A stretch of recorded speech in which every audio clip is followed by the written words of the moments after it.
Prinsip pembelajaran jarak jauh yang utama harus dipahami oleh guru ialah A. Memberikan tugas sesuai target capaian kurikulum.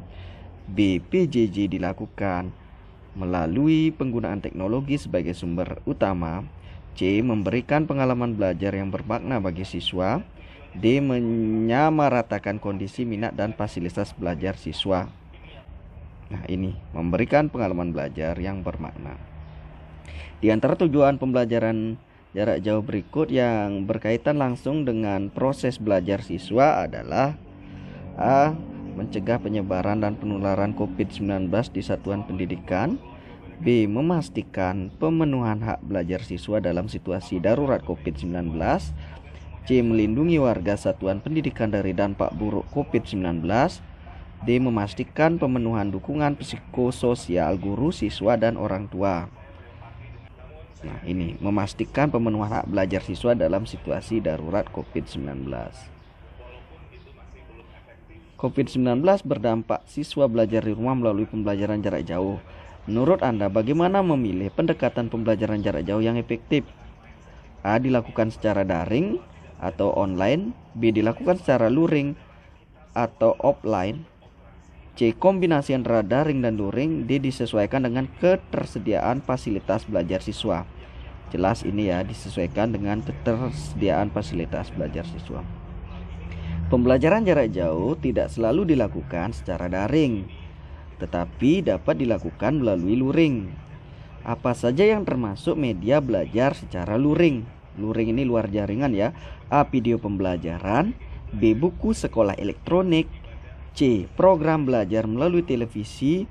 D. Grup WhatsApp. Jadi jelas di sini jawabannya adalah program belajar melalui televisi. Lanjut, pembelajaran jarak jauh yang bermakna dapat dirancang melalui strategi 5M.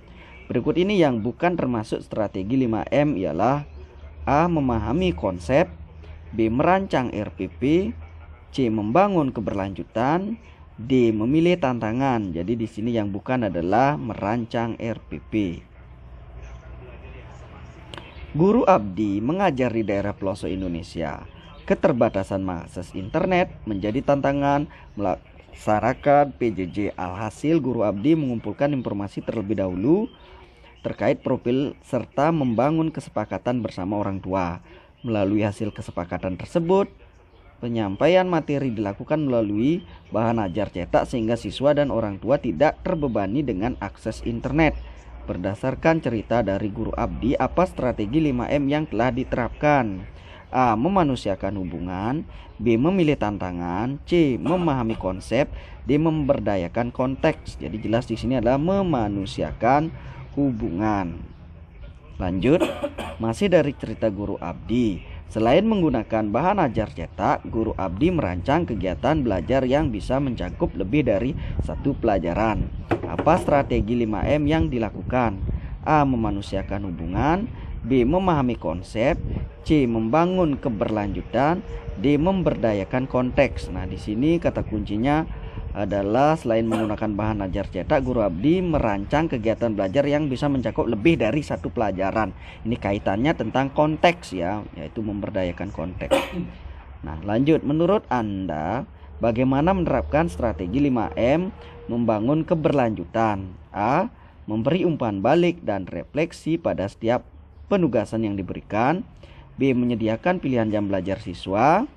C. Memetakan profil siswa dan orang tua. D. Membangun kesepakatan dengan orang tua. Nah, jadi ini ya, memberi umpan balik dan refleksi pada setiap penugasan yang diberikan. Nah, lanjut. Pembelajaran jarak jauh membuat guru, siswa, dan orang tua untuk saling terlibat. Tantangan yang dikeluhkan, orang tua merasa terbebani dengan tugas yang diberikan guru. Sebagai solusi, strategi 5M memanusiakan hubungan dapat menjawab tantangan tersebut.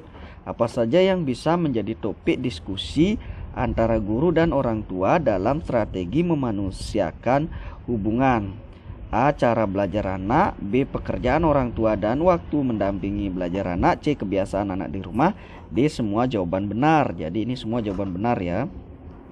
Lanjut, selain strategi memanusiakan hubungan, pelibatan orang tua dalam pembelajaran jarak jauh dapat dilakukan melalui strategi memilih tantangan. Bagaimana guru dapat melibatkan orang tua untuk menerapkan strategi memilih tantangan? A. Berdiskusi tentang tujuan pembelajaran. B. Menyusun jadwal belajar bersama anak.